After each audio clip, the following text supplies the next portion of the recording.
આપણને અહીંયા મળે છે. પરંતુ ડાયરેક્ટ સેલિંગ કંપનીની અંદર કામ કરવાના અનલિમિટેડ ફાયદા તો છે, પરંતુ હું તમને જણાવવા માંગુ છું કે શા માટે ઘણા લોકો ડાયરેક્ટ સેલિંગ કંપનીમાં નિષ્ફળ જાય છે, ફેલ જાય છે. તમને ઘણા બધા લોકો મળશે ફેલિયર. માર્કેટની અંદર તમે જશો ને એટલે ઘણા બધા ફેલિયર મળતા હશે તમને. ફેલિયર એટલે કેવા, જેમ કે સમજાવું, હું તમને અહીંયા સ્ક્રીન સ્ટોપ કરીને સમજાવું. ફેલિયર એટલે કે જેમને બિઝનેસની શરૂઆત કરી અને એમને ઇન્કમ ના મળી, ઇન્કમ ના થઈ, અથવા તો એમને કામ ના કર્યું, કોઈ પણ કારણસર, એને ફેલિયર કહેવાય. સેમ વસ્તુ આપણે બહારના માર્કેટની અંદર જોઈએ કે કોઈએ એક મોબાઈલની શોપ ચાલુ કરી, એક વ્યક્તિએ, એની જોડે બીજી 3-4 મોબાઈલની શોપ ચાલુ થઈ.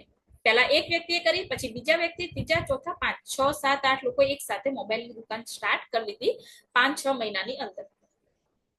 બીજા વર્ષ જતા જતા શું કર્યું ખબર છે? જે 2-3 દુકાનો હતો ને કાયમ માટે બંધ થઈ ગઈ. તો એને શું કહેવાય? ફેલિયર. તો ફેલિયર છે ને દરેક ધંધાની અંદર હોય છે. ફેલિયર એટલે દરેક ધંધાની અંદર ફેલિયર શબ્દ હોય છે. ઇવન આપણા જે સ્ટડી કરતા હોય છે ને, સ્ટડીની અંદર પણ ફેલિયર આવતું હોય છે. તો ધંધાની અંદર પણ ફેલિયર રહેવાનું છે. પણ એ ફેલિયર થી બચી કેવી રીતે શકીએ છીએ એની વાત હું અહીંયા તમને બતાવવા માંગુ છું કે જેટલા લોકો સફળ થાય છે એટલા લોકો ફેલ પણ થાય છે. તો શા માટે ફેલ થાય છે, ચલો સમજીએ. ડાયરેક્ટ સેલિંગ કંપનીમાં સૌથી મોટી નિષ્ફળતાનું કારણ એ છે, ફેલ થવાનું કારણ એ છે કે કંપની વિશે સંપૂર્ણ માહિતી લેતા નથી. કંપની ક્યાંની છે, શું છે, કઈ રીતે કામ કરી રહી છે, શું એનું બેકગ્રાઉન્ડ છે, શું પ્રોફાઇલ છે, કશું જાણતા નથી. ડાયરેક્ટ ચાલુ કરી દેતા હોય છે, અથવા તો ડાયરેક્ટ ચાલુ તો કરી લીધી પણ શીખતા નથી, કંપની વિશે કંઈ પણ શીખતા નથી. જો તમારે ડાયરેક્ટ સેલિંગ કંપનીમાં મોટી સફળતા મેળવવી હોય ને તો તમારે કામ કરવું પડશે. શું કામ કરવું પડશે ભાઈ? કઈ રીતે કામ કરવું પડશે? હું એક લીટીમાં સમજાવું તમને, સફળતાનું સૂત્ર સમજાવું તમને એક લીટીની અંદર. તો તમારે શું કામ કરવું પડશે અહીંયા?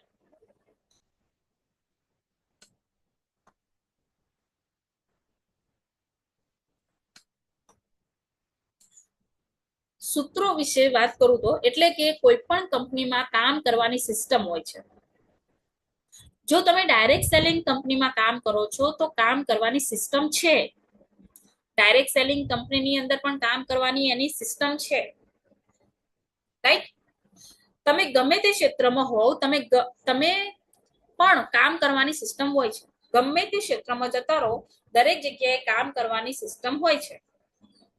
તેવી જ રીતે ડાયરેક્ટ સેલિંગ કંપનીમાં પણ સફળ થવાની કામ કરવા માટેની સિસ્ટમ હોય છે.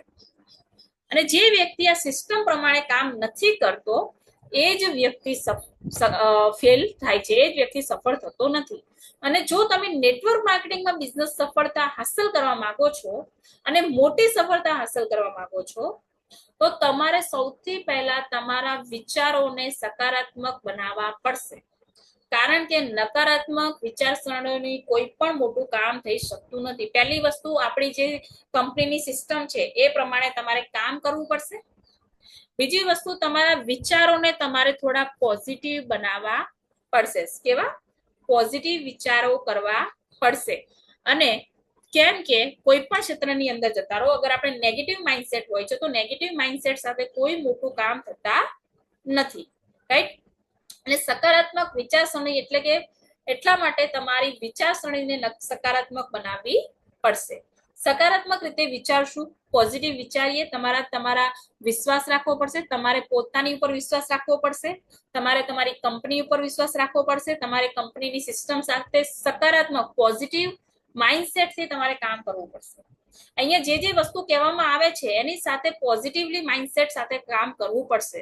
જો તમારે કોઈ પણ કંપનીમાં સૌથી મોટું કામ કરવું હોય ને, કોઈ પણ કંપનીમાં સૌથી મોટું કામ કરવું હોય ને તો સૌથી પહેલા તમારે આપણા ગ્રુપની જે સિસ્ટમ છે એ સિસ્ટમને સકારાત્મક વિચારસરણી રાખી, પોઝિટિવ વિચાર રાખીને કામ કરવું પડશે.